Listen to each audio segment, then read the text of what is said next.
Хятадын шилдэг өгүүлэлгүүд. Зохиолч Ян Жингван. Хуц айл хэлсэн нь. Тосгоны захад хэдэн дахиад тэжээлэр нь түлхэлцэж газар тоншин.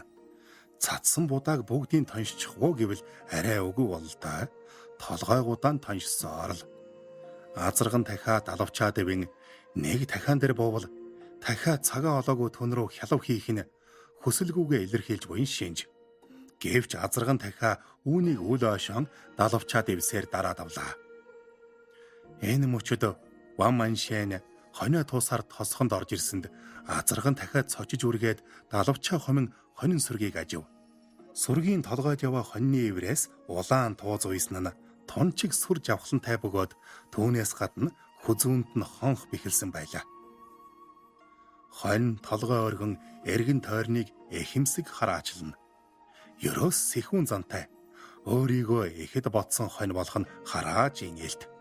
Тэр бол жирийн нэг хонь биш, сайн үйлдвэрийн хуц билээ. Энэ хорвоод эр хонь мундахгүйч сайн үйлдвэрийн хуц хуруу дарамцсан. Эл хуц болвоос чухамдаа ийм нэг ихэрхүү амтан. Хонио тууж яваа Ван Маншэн цамцаа сүрлэр томсон олсоор даруулан бүсэлжээ. Дариухан уяа эсбөгөөс суран бүс авчих мөнгөгүйдэ тэгсэнгүй. Ийм бүсэлж дадсандаа л тэр. Сүрлэр томсон олс басч гэж өөрийн гисэн давуу талтай тасарвал шуудхан хаяж шинийг томно. Мал малдаг хүн бэлчээрт юу хийж цаг нөхцөөхөв дуудуулах уу? Дуулсан ч олсоо томж болно. Ийм учраас Ван Маншэн олс бүслэх дуртай аж. 30 гарсан түүний царай үрчхэр бөгөөд үрчлээн дунд нь тоос шороо хуран суужээ. Сахлан тоосон дарагдаж үс хизэг нь шавар шавхаатай холилдоод хацар дээр нь шошнаалцсан мэт хачин муухай үзэгдэнэ. Мань хүн нуруугаа үүрч шилбүүрээ бариад хоёр тийш дайвалзан алхана. Эргээд ирвүү гэхэд тосгоныхны асуултын хариуд тийм ээ гэж дуу өгнө. Ван Маншэн төдөлгөө гэрийнхээ үүдэн дээрв. Хонин сүрэг мөд хашааны хагас онгорхой үүдээр явж орлоо. Хууц хөшсөн мэт байрандаа зогссонд манай хүн жаахан гайхширв. Хууц чихээ сартайлгаад юу ч юм анирдна. Сонсвол эм хонь майлж байна шүү. Тэр бол дүүний хөрш Хуан Цюаны хонь мөнөөс мөн. Ван Маншэн хууц руугаа харвал сэтгэл нь хөдлөөд хашаанд орох юм биш. Шилбүүрээ эсгэрүүлэн толгой дэгүүрэн тас хийтэл буулгахад хуц сая сэхээ авч хашаанд орлоо. Муу мал. Амт таяманд бас дуртай гэж араас нь өглөв. Маншэн аягтай хоолоос ороход шошийн халуун зутан хоолоогоор дамжин ходоод бүлээцүүлэн чимчигнүүлнэ. Гүэмэн сайхан амттай байна шүү. Гисээр аяга чулуун ширээн дээр тавьж тамшаалаад их нэртэй. Хуан Цюаны эм хоньны ороо орсон бололтой гэвэл тэгээд юу гэж гэв.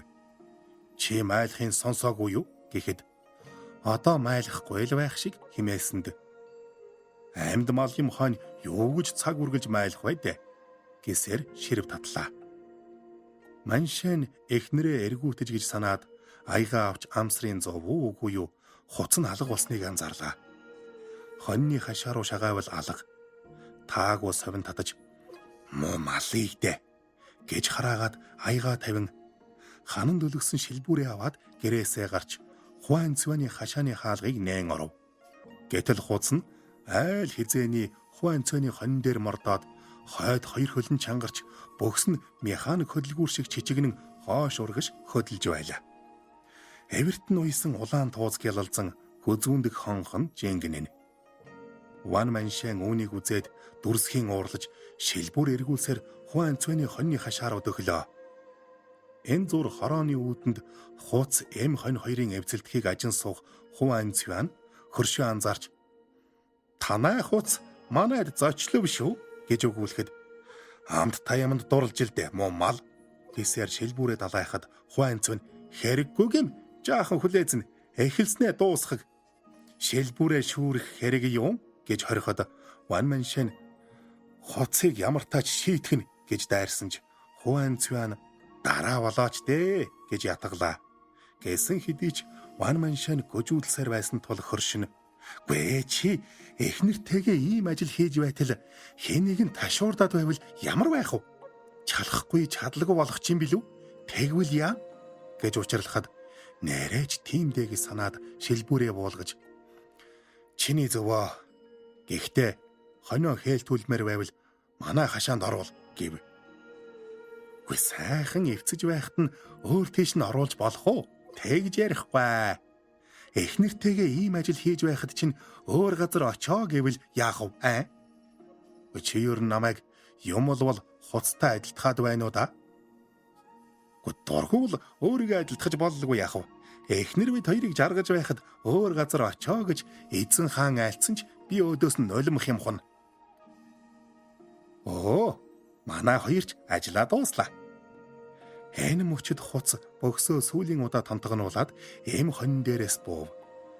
Эм хонь эргэж хараад толгоогоороо хідэнтэй шөргөөвөл Хуан Цюаны царайд баярын мишэл тодрон дөхөж очоод "Сайн байна шүү" гэд Ван Маншанд "Хуцаа аваад явдаа" гэтэл манер хашаанаас гарах төлөвгийг анзаарч "Манай хоньны ороо хэд хоногийн өмнө орсон.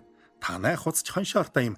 Дайрч орж ирээд шуудхан хэлээ шүү" гэх нь хоньноосоо хувь илүү таашаал авсан бол л да.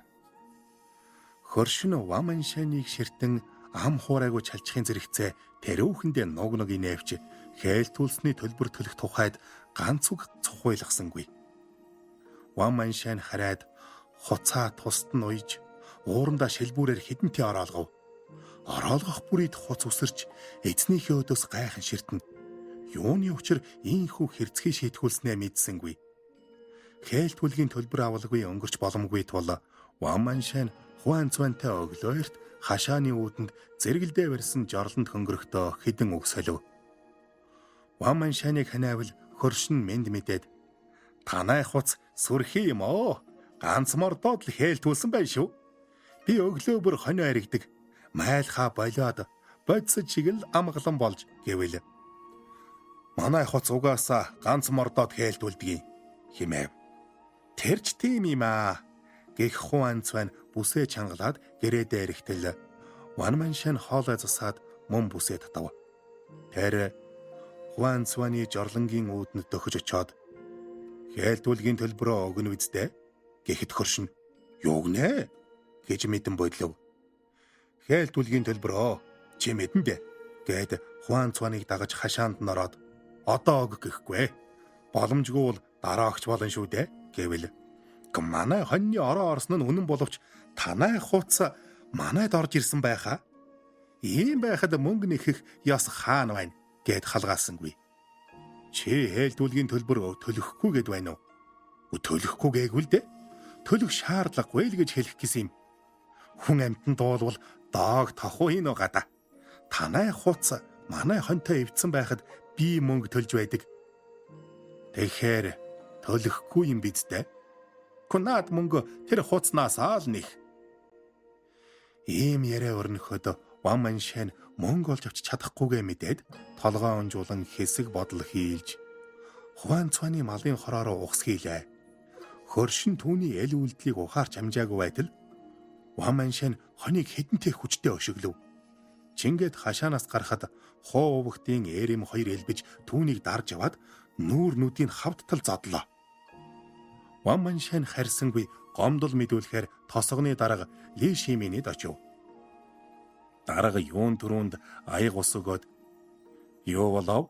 гэж асуухад амьсгаа аваад "Юу тач эхлээд ус ууй" гэв. Ус уусныхан дараа Ли Шимид "Ахаад уух уу?" гэвэл "Болно" гэд өөрийн хуц болоод Хуан Цюаны эм хоньны тухай өгүүлв. "Манай хуц хэн нэгний хоныг хээлтүүлсэн бол тэр хоньны эзэн ном ёсоор надад зохих хэмжээний төлбөр төлөх ёстой доо. Гэтэл Хуан Цюань ямар ч төлбөр төлөөгүй дээр намайг зодож нүдлээ. Би яах ёстой вэ?" гэхэд дарга "Чи тэгээд яамаар байна?" гэж хариу асуутал Ван Маншань нүдэ дүрлийлгэн даргыг цоо ширтлээ. Дарга "Ингэтлээ ширтэх хэрэггүй. Ярмигцээ баах юм асуухаар чинь би хариуд нь нэг л юм асуулаа. Гэтэл чи намайг цаалах нэ гэвэл та хэргийг шийдэх үүрэгтэй биз дээ хэмээн гайхсхийв. Бүр тариа нөөцлөх, замын хураамж, зам засварын мөнгө, олон нийтийн ажил, жирэмслэлтээс хамгаалах ерөндөг гэд надад санаа тавих ажил толгойтой өснөөс их би. Дээр нь нэмээд хэн нэгний хонь хэлцэн эсхийг шалгаж хянах хэрэгөө гэд Ванманшанд харж шархаа имжлэхийг зөвлөн нүд халтармаар юм. Уг хэлийг чинч ойлгохын арга алга гэд толгой сэгсэрлээ. Хэд хоног хүлээгээд тосгоны дарга Хуан Цүнтэй уулзаагүйг мэдээд Ванманшан цохолдон ахиж уулзахаар явж очив. Та миний хэргийг хойш тавиад л байна уу гэвэл Ли Шимийн тухайлагдаад хойш тавьсан ч тавьсан газараа байж л байгаа шүү дээ. Тэрэрэг чинь төвөөс төрөлд төлөвлөх мэрэгжилтнүүд ирсэн. Тосгоны эмэгтэйчүүдтэй уулзаж явсан энэч чи хараа үсттэй. Танай харж орно гэхэд манай эхнэр ерөндөгтэй гэв. Үтэглээч байранда байгаа эсхийн шалгах учиртай. Хөдөлсөн бол нэмэргүй шүү дээ. Ахиж тавих шаардлагатай гэж даргаыг учирлахад та битгий булзааруулад бай гэлээ. Нарийн ярил танай эхнэрийн ерөндөг бас л чиний хэрэг шүү нөхөр минь. Та миний хэргийг шийдэж өгөхгүй бол эхнэрийнхээ ерөндөгөө авахулж баахан хүүхд төрүүлнэ шүү. Тэгвэл бүх хонь ч хураагаад авахаа би мэдээ. Энэ хэргийг шийдэж өгөхгүй бол төвийн шүүхэд гомдол гаргана шүү. Бас тэгхүү. Тэрнж дээр үз гэсэн хариу сонссон Ванманшан төвийн шүүхэд очиод эргэж ирэв. За яав, гомдол гаргав гэж даргаыг асуухад хэц дэндүү жижиг хэрэг гээд авч хэлэлцсэнгүй. Хүн амны хэрэг гарсан бол тоох юм байлгүй. Хуан Цюань хэрвзээ намайг өгтөл нүдсэн бол авч хэлэлцэх үү гэж би гомдлоход шүүхийнхэн өөдөөс инээгээд байх юм. Ястай дими газар байна гэхэд Ли Шимийн учиргүй хөхрөв. Юундаа инээгэв гэвэл найл хөхөрсөр харьда орой танаа хөршийнхөөр ороод гарыг гэж тайтгарууллаа. Дарга Хуан Цюаныг 2 юан 5 мо төлгөж шаардаад хуц өөрөө танай хашаанд орж ирсэн ч танай хонь хээлдсэн болохоор төлбөрөө төлөх ёстой. Хөршийн чинь хуц өөрөө орж ирсэн учраас тал төлбөрийн төлөв. Харин Ванманшаныг зодсон хэргийг хэрэгсэхгүй болгоё гэж шийдэхэд Хуан Цюань ёсоор болгов.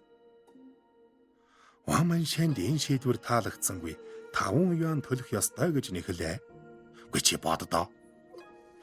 Би энэ хэрэгт оролцоогүй бол чи хоосон хоцорхон лав. Ахаад зодуулахч байсан юм билүү гэж даргаыг өгүүлэхэд тийм учраас л би зодуулсныхаа төлөө нөхөн төлбөр өгөхийг шаардаж байна гэж шалаад салах юм биш.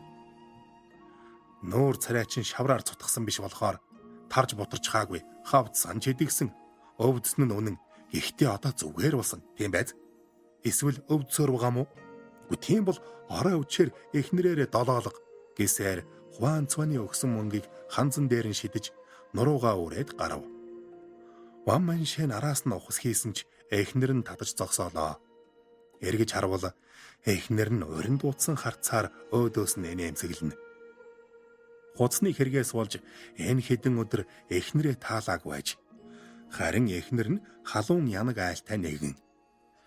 Ли Шимийн зөв ч юм уу гэхэд эхнэр нь ханзан дээр шидсэн мөнгийг авч ор засав.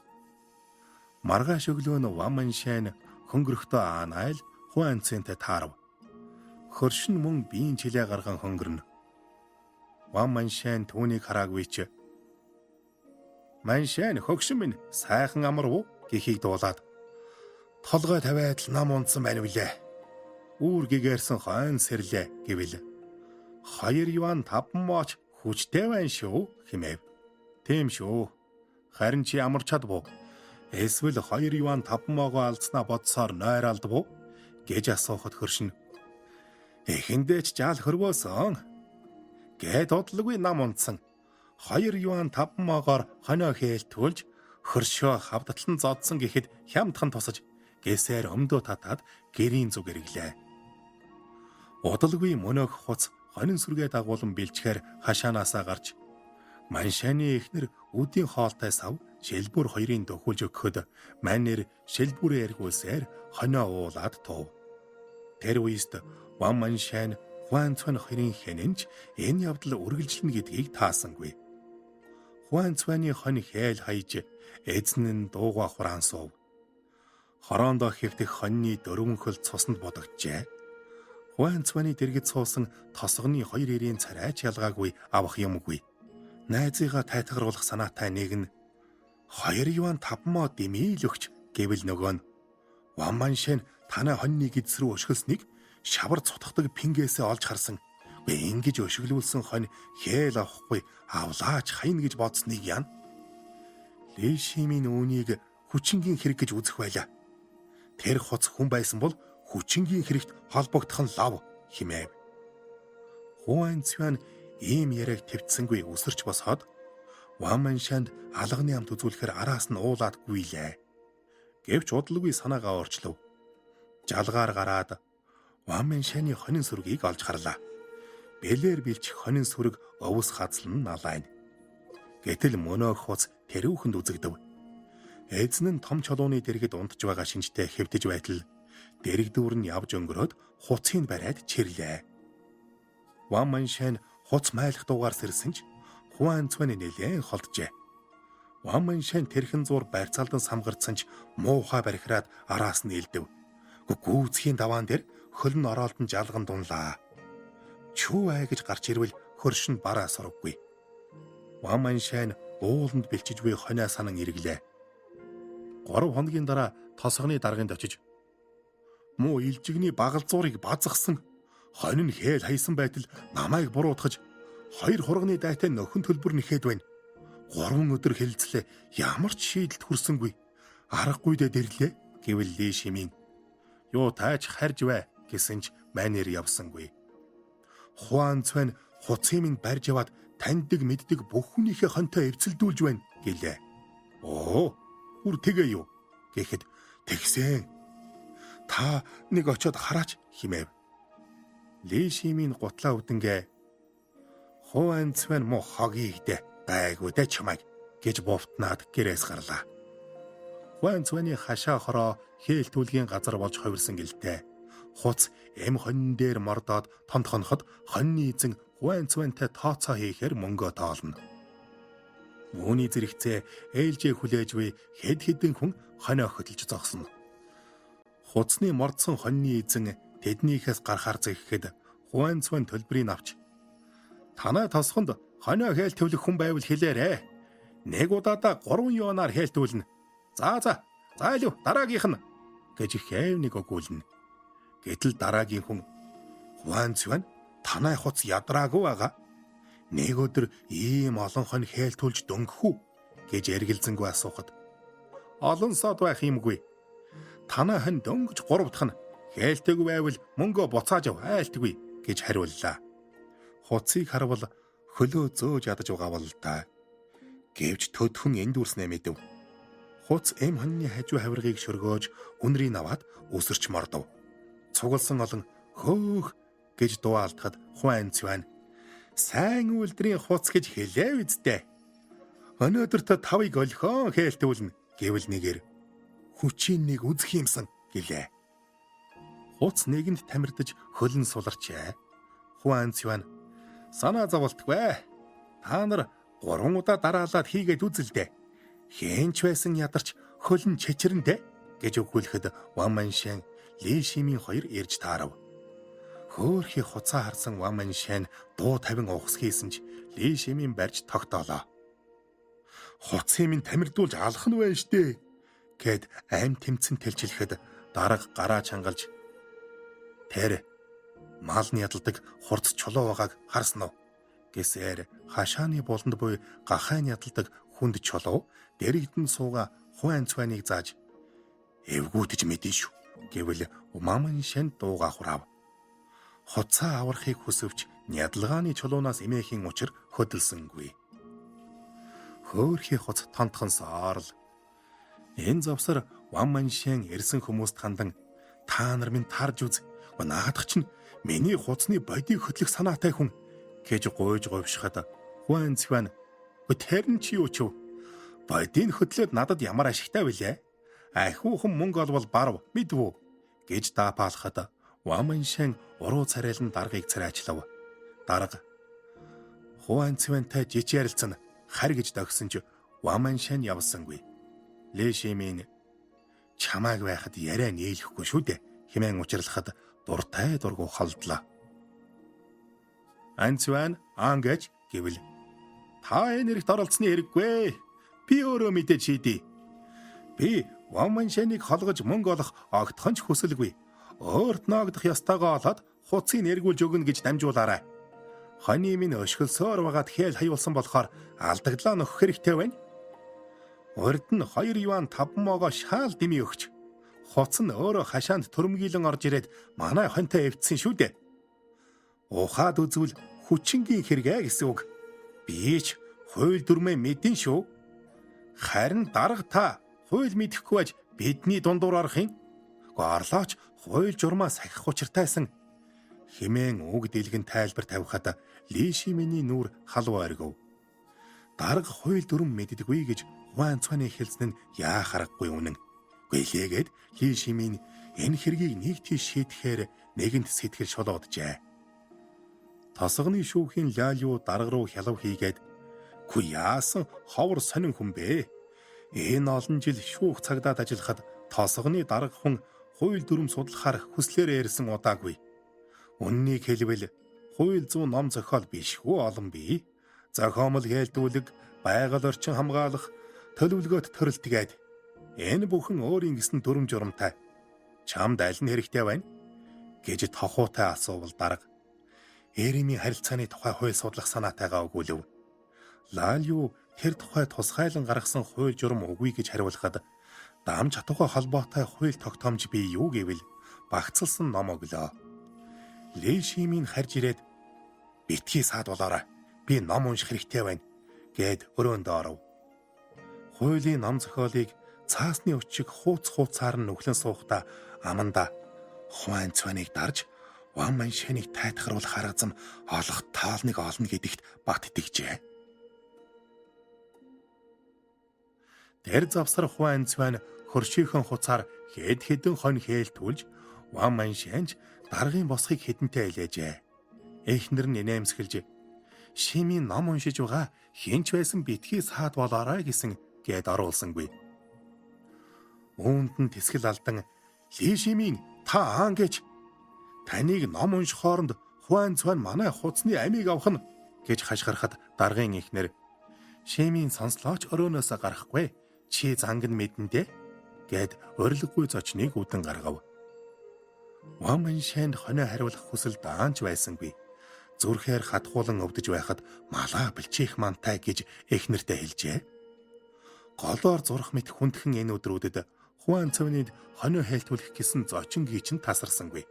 Хөршин мөнөөх хуц өдөртөө 3 хонь хэлтүүлэх чадалтайг олж тогтоогоод хашир малчны хуваар хэлтүүлгийг удирдна. Өдөртөө 5-6 хонь хэлтүүлэх чадалтай хуц байж болох ч Ваманшаних тийм биш. Хөршийн хашаанд хонь тууж орох бүр Маншаны эхнэр нөхөртөө дуулгаж байсан тул мань хүн эцтэй тэсвэр алдан тамхи нэрхийн оронд шүд зүүн үсэрч босоод Лишиминий хүлээвэл бүтэхгүй өөрөө шийдэх минь гэд гүйж гаран Ван овогт Мантан, Мангван, Сюэко, Сювэ нарын ах дүүсээ цуглуулж Зэту, Жоту хурц хадуураар зэвсэглэн Хуан Цванэд дайран орж "Хуцаа авъя" гэж өндөр дуугаар мэдэгдэхэд хөршийнхэн ихнэр айсандаа толгоогоо барин гертээ орж хаалгаа дотроос нь дангинтал цоожлов. Хуан Цван хөршөө ингэж балмад авирлан чинээ сансангүй. Балиусаа бариад тэдэнтэй туллаа. "Балиусаа хай" гэвэл "Ойр та дэрвэл чинь шуудхан нудран шүү. Гэдсээ хүлүүлж цусаа юулүүлэх гээгүй л бол холхон байцгаа" гэж далайлгав. Азар зодоон цохондоо тулсангүй. Тосгоны дарга "Болцгоо" гэж хашгиран гараа оргисоор Хуан Цваны хашаанд хүч төрөн орж ирснийг тосгоныхан нэг хэсэгтэй л ярьж билээ. Ван овогт Мантан, Мангван, Сюэкви, Сювэ нар даргын шийдэмгий төрхийг хараад байсан газраа нам болжээ. "Хуан Цван, хутгаа хай" гэж тушаагаад хутгаа хаymагц гараа буулгасан дарга "Та нар аан гэж бай. Хүч төрөмгийлбэл энд биш өөр газар учраа олох болно шүү. Энэ хэдэн өдөр нүдээ гархилтал хууль тогтоомж судлаа. Хэдэн шин унтсангүй. Цахилгаан тасархаар тосон дэм барьж суулаа. Хууль журам гэдэг хүн айлгах эд биш. Хүмүүсийн харилцааг зохицуулдаг тун сайн эд болохыг ойлгов. Хүний аминд хөрвөл цагдаа сэргийлэхийнхэн учрыг олж шийднэ. Төвийн шүүхээс барагтай бол өдөр бүр хэн нэгэнд буудан хороох ял оноодог. Та хэд цаазын ялаас айхгүй байна уу? Айжлав гавл даруй тарцгаа гэхэд мантаан мангуан тэргүүтэй дөрөв холомгон сар хашаанаас гарлаа. Маншин явсангүй хуцаа эргүүлж өг гэж нэхвэл дарга нулимж мань хүн эмээсэндээ харив. Жингээд Лишимийн Хуан Цюнаас чинийхээр би энэ хэргийг шийдэж болох уу гэж асуухад болно гэх аж. Тэгвэл маргааш өглөөрээд хуулийн дагуу шийдий гэжээ. Өглөө нь тосгоныхон бүгд хэрэгт дурлан Хуан Цюний хашаанд цуглав. Лишимийн дарга адармаатай хэргийг хууль журмын дагуу хэрхэн шийдэх болоо гэсэндээ хэн хүнгүй тэсэж ядна. Хашааны голд босгосон хоёр шонд Ваман цайны хуц Хуан Цюний хоныг уйжээ. Хүмүүсийн хэлцгийг үл ойлгох хуц хонь хоёр толгоогоо гэлжийлгэн чихээс сортхойлгох хатал эзэдэн дэрэгт нь толгой гудаан явган суuna. Өмнө нь ширээ сандал тавьжээ. Лишимийн дарга тойргийн шүүгч Ляолю нар хүмүүсийн дундуур чихэж орж ширээнээ суув. Дарга ханиагаад сугавчилж ирсэн багцсан номоо ширээн дээр тавихад хүм малгүй дуу хураалаа.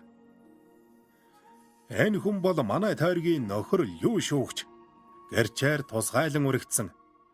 Энэ хэргийг би шүүн гэвэл цугласан олон нэр хийтлийн нэв. Энэж дуусгаар чинь би үргэлжлүүлье гэтэл хүмүүс чимээг айдлаа. Шимийн хоолойсаад Ван Маншин Хуан Цюань нарын хэрэг явдал болвоос энэ хуц хонь хоёроос үүдэлтэй золтой л хүний амьд хүрсэнгүй. Эхлээд хуцны тухай ярив. Ороон орсон эм хонь майлдаг жамтай. Энэ майланаар Ван Маншины хуц Хуан Цюний хашаанд дайрч орсон байна. Гэтэл хуцны эзэн хээл түлгийн төлбөр нэхэж хэйлцэн хоньны эзэн хуцыг хүчингийн хэрэг үйлдсэн гэж буруутгаснаар талууд маргалдсан юм. Эм хоньны эзэн хуцыг өөрөө орж ирсэн болохоор хэйл түлсний хөлс төлөхгүй гэж үзсэн бол хуцны эзэн хонь майлж хуцыг өдөөсөн гэж үзээд хэйл түлгийн төлбөрийг төлөх ёстой гэж ахиад маргасан. Хэн хэнийн өөрийгөө хамгаалж зөвтгсөн. Гэтэл хуульд юу гэж зааж ив? Хүчингийн хэрэг үйлдсэн гэж үзвэл хуулийн дагуу 24 цагийн дотор гомдол мэдүүлэх ёстойж. Түүнээс гадна хэрв зай эм хонь зөвшөөрөөгүй бол хуц хүчингийн хэрэг үйлдэх боломжгүй байлаа. Тиймээс хүчингийн хэрэг гэж батлах ямар ч баримталга. Хуц эм хонь хоёр хөрш зэргэлдээ суудаг. Эртнээс нэгнээ мэднэ. Бие биедээ татагдаж гэр бүлээс гадуур харилцаа тогтоосон байна. Тэглээгээд хуулиар шийтгэл оноодгүй. Хуан Цюань чи итгэхгүй бол хуулиар хэцүү ном сөхөж харж болно шүү гэд түүн рүү хідэн ном шидэж ийм харилцаа тогтоолоо гэд ял оноодог бол хамаагүй. Миний оронд тосгоны дарга бол гэв. Би энэ номнуудыг уншихгүй, танд ч итгэхгүй. Гэр бүлээс гадуур харилцаа тогтоолоо гэд ялгүй юм бол толгойтой болгон нууц харилцаатай болох бай шүү гэж хэлэхэд Лишимийн гэвч хоёр амтэн хэрвээ гэр бүлийн ариун нандин ёсыг зөрчин нууцаар уулзаж эддээ хагаралдуулан таагүй үр дагаварт хүргэсэн бол хуулийн дагуу шийтгэх учиртай. Хуулинд 16-наас хүрээгүй хүүхдийн үйл хөдлөл, сэтгцийн өөрчлөлттэй хүмүүсийн үйлдэлийг асран хамгаалагч нь хариуцдаг. Хэрэг өдөөсөн хоёр хүний явдлыг үл ойлгох мал учраас үйл хөдлөлийн тус бүрийн эзэн хариуцна. Ингээд дээр өгүүлсэнчлэн эдгээр баримтад түшиглэн дараах шийдвэрийг гаргаж байна гэж залгуулan хэлвэл Лалю шийдвэр гаргах биш, эвлэрүүлэх хэлцэл байгуулж байна гэсээр мөрнөөс нь татлаа. Тэгэхээр эвлэрүүлэх хэлцэл байгуулж байна. Нэгд хуц эм хоныг хүчирхийлсэн нь батлагдаагүй учраас хоньны эзэн хайлтүүлгийн төлбөрийг бүрэн төлөх учиртай. Хоёрд хуцны эзэн хоныг хэд өшгөлсний уршигаар хонь хайл хайсан тул тодорхой хэмжээний нөхөн төлбөр төлөх ёстой. Гуравд хоньны эзэн хуцыг хууль бусаар барьж хорин албадан хөдөлмөр эрхлүүлсэн тул олсон орлогоос өвс тэжээлийн өртгөө хасаж үлдсэнийг хуцны эзэнд өгөх хэрэгтэй. орлогын дүнг холбогдох журмаар тусгайлан тооцож тогтооно гэж хөнгөнүүлэн хэлэхэд цугласан олон дэмжин уухайлж Ли Шиминд талархан баяр хүргэв. Үүний дараа Ваманшайн Хуанцвэн хоёр Анайл жорлонгийн үүдэнд таарч Маншайн тэсэлгүй чи өөр яаж сэтгэхээр миний хуцад хүчингийн хэрэг тулгадаг байна. Гайхаад барахгүй юм. Гэнэттэй гэдэг нь. Тэгээж хуулийн дагуу тэр бол хүчингийн хэрэг биш. Гэрүүлээс гадуур харилцаа гэдэг нь тогтоогдсон. Чиний арга чи явсангүй дээ гэж тавлаад. Үнэн дээр бол би чамд талархах ёстой. Урд манай хуц өдөртөө 3 хонь хайлтгуулах чадaltaйг мэдээгүй явсан бол чиний ачаар мэдж явлаа. Гэхдээ би өдөрт 2 хоньтой л нийлүүлдэг. Чам шиг совдөг хүн биш л дээ гэж тохуурахад Хуанцвэн хар цагаан дуугүй өнгөрөв. Ерөөс Хуанцвэн тэр өдрүүдэд дуушуу муутайхан гэрүүлээс гадуур харилцаа гэчийн тухай элдвэр эргцүүлжээ. Хоолойд нэг юм наашаачгүй цаашаачгүй тороод тун тавгүй.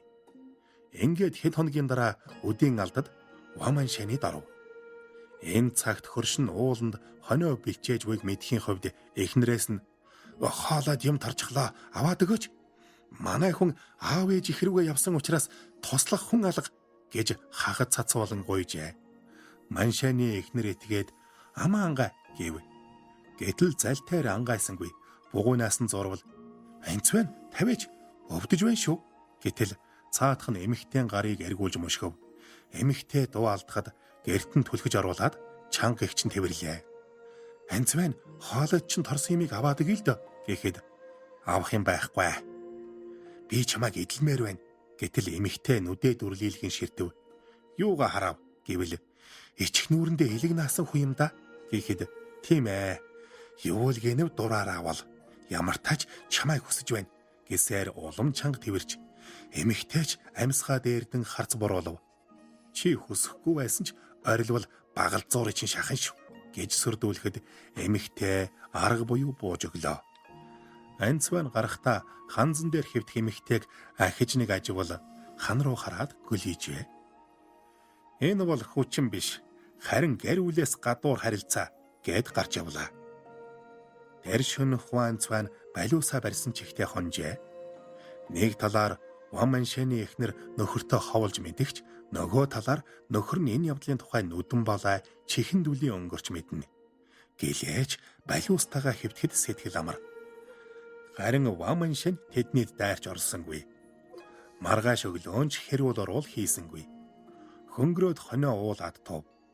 Хуанцваныг тоож хараагүйд баахан уужирч сэтгэл сэргээд жорлонгоосоо шууд хөршинд орлоо. Эмэгтэй үсээ самнах агаад өөдөөс нь инээмцгэлэх шиг. Ваманшиныг ирнэ гэж айхгүй байна уу гэвэл эрлээч би зэвсэгтэй гэд цээжиндээ нуусан балиусаа харваллаа. Даанч балиусаа ашиглаж амьдсангүй. Маншай нараас нь хүрзээр дэлсэв. Хуанцвэн хөршөөхөө эхнэр дээр мордмогц хашааны хаалга чахархыг дуулсан ч бултаж чадсангүй хурцдүүлж дуу алдан сулдаан унав. Эмэгтэй би бүгдийг нөхөртөө ярьсан гэхэд Ваманшин алив бос гэсэн ч Хуанцвэн тэлчлээд боссонгүй.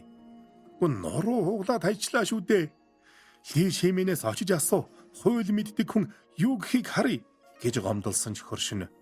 Энэ хэргийг би мэдье гэд хүрзээ оргилоо. Би чамайг юу ч мэдэхгүй яваа юм байна гэж бодоод ирсэн нь үнэн гэж Хуанцваныг өчгөд. Тэгвэл би ч гэсэн чамайг ахаад нэг дэлсээд авъя гэх Маншайн хөршийнхөө толгой дундуур хүрзээ буулгахт эхнэр нь хүн алчих вий дээ гэд тэрүүхэндээ чичирнэ.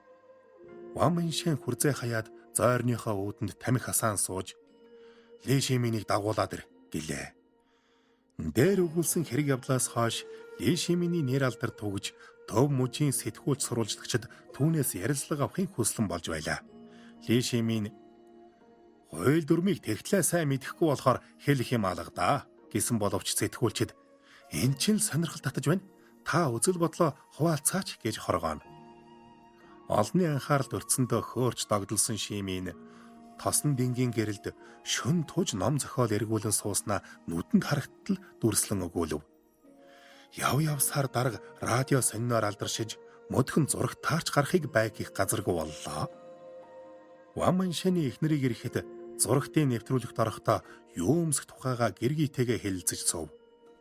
Маншань хүн алчглаа. Хуан цвэн өгчихлээ гэж дуу алдахад аянганд нэргүүлс мэт зог тусаад хэргийн учрыг лавлаж шалуухан цагдаа дууд гэж тушаалаа. Цагдаа нэг цогчход яагаад дахиж цогсон бэ гэж Ван Маншинаас асуухад эхний удаад нуруунд дээр нонсон болохоор толгойг нь дийлсийгээд хоёр дахь цогсон гэж хариулв. Хүний амьд хүрнэ гэдгээ мэдэж байсан уу гэвэл мэдэж байсан гэв.